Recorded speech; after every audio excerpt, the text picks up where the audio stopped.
Yeah, I grew up in Wisconsin pretty much most of my life. When people ask me where home is, it's Mount Horeb. You can tell because of the amount of lefts I've eaten. It's just part of the game.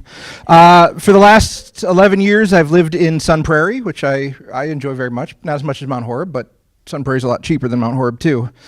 So that's why we ended up there. I am an educator by trade. I've been teaching since 2001. I ran or taught English classes at the high school level for 7 years, and then I became a tech school teacher at Madison Media Institute for a number of years, and now I'm at Moraine Park Technical College, overseeing their curriculum, which is as boring as it sounds. Really, it's very, very dull. If you know anyone who's interested in getting into curriculum, tell them no. I have a wife and daughter who are here. I like to point my daughter out because she loves it when I embarrass her.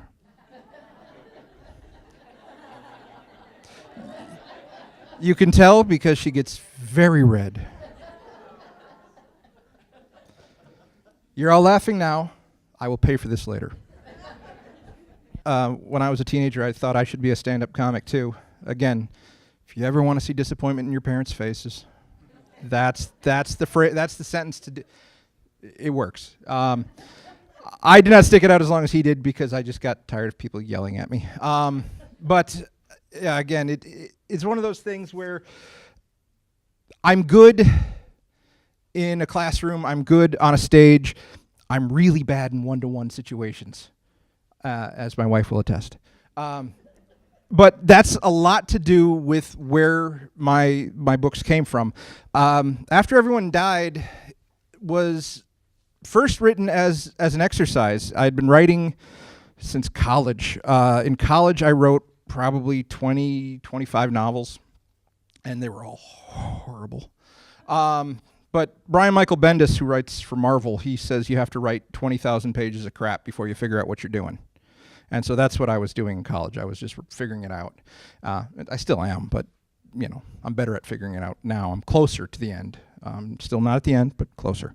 But yeah, I'd never written a novel in all that time in the first person. Not once. Never used I. Didn't like it. I didn't like reading first-person novels. I do now, but back then I was a little more pretentious. So, but I did it as partially as an exercise. I wanted to write a novel in the first person to see if I could.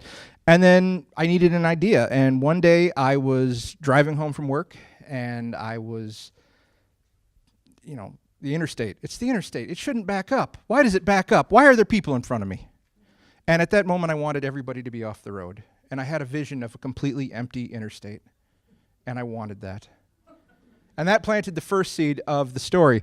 And so I wanted to know also what would happen if somebody survived the apocalypse.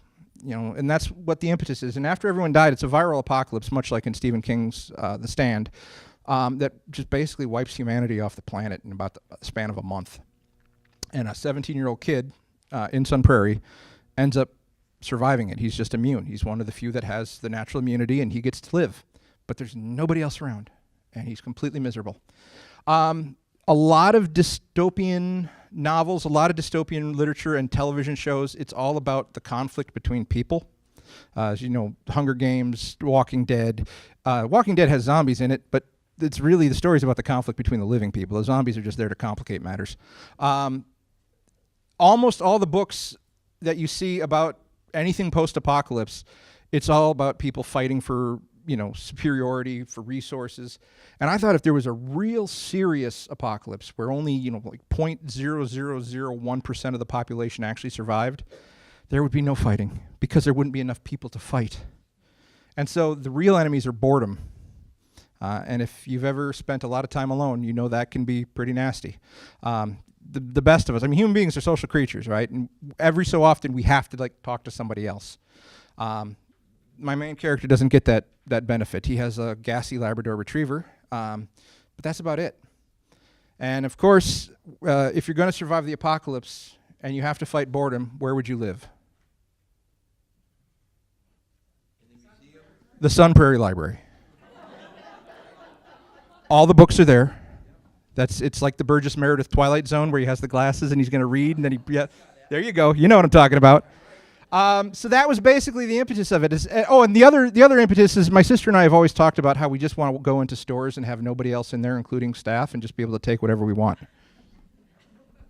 I know that sounds illegal, but if everybody's dead, it doesn't count. So that was the other impetus. Was I just wanted everybody off the highway, and I wanted to steal without punishment. And that's where the novel basically starts. I did not expect this book to be popular. Like I said, I wrote it as an exercise, and I pawned it off. I had still in communication. I hadn't been teaching high school for a couple years when I wrote it, but most of my former students are friends on Facebook, and I still talk to a lot of them, and it's great because they're very happy, and now they're all at the age where they're all having children, so they keep sending me pictures of babies. Mr. Little, I procreated. Oh. I wish you hadn't. I remember you. Yeah, it's just nice. It's nice that they still care, and it's nice that I had that kind of impact on their lives. So, but I send out, I remember which ones like to read, and I say, hey, I have a book. You want to read it? And the first half dozen that I sent it to, they were all like, this is amazing. I need more. And so I published it, and I did not expect anything of it because if you've tried to sell a book in this world, you know it doesn't work well. And it ended up taking off. And I mean, like, ridiculous. I've never had any success in anything before. So to have some success at all, and I mean, granted, in the world of success, my book is still nothing. But I actually had success. Like, people from India were emailing me and saying, I liked your book. I'm impressed. How did you find it? But Amazon travels the world, so you get that kind of thing. People from Iceland, your book is great. Well, you live in Iceland. You're already there. That's what it is. But yeah, I had so much success that I had to write a second one because I had to make sure that it worked, and people really liked the second one too.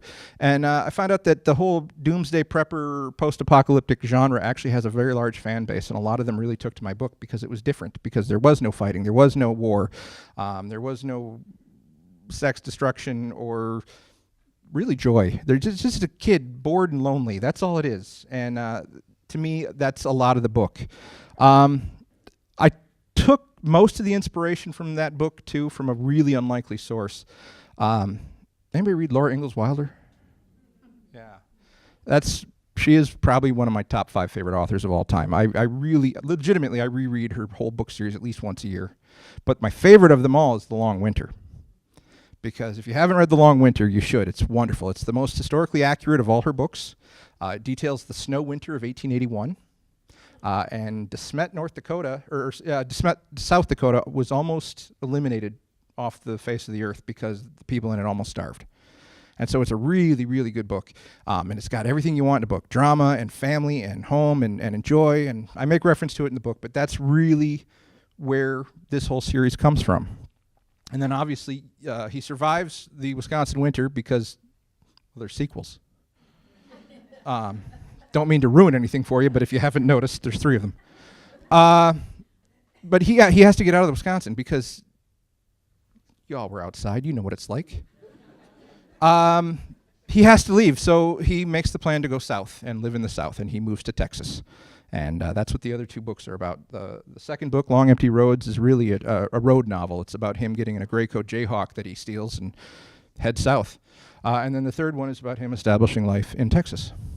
So, and then my other 2 book series, those are weird. My buddy Eric Larson is the creator and independent operator of something called TeslaCon. And I don't know if anybody's in the steampunk crowd around here. TeslaCon is the largest steampunk gathering in America. And it happens every fall, November usually, in Madison, Wisconsin. And it's crazy. Like, people travel from Germany, from Australia for this thing. It's a big deal.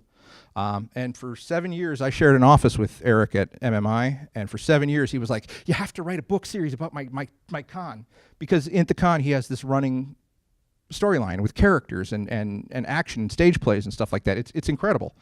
And so I finally wrote a book series for it, and the people that attend TeslaCon, the steampunk fans, they love it. But if you don't understand TeslaCon, I tried to make them general enough so that they're basically just action-adventure stories. Like, really, my impetus, the inspiration behind them was Indiana Jones. But that's, yeah.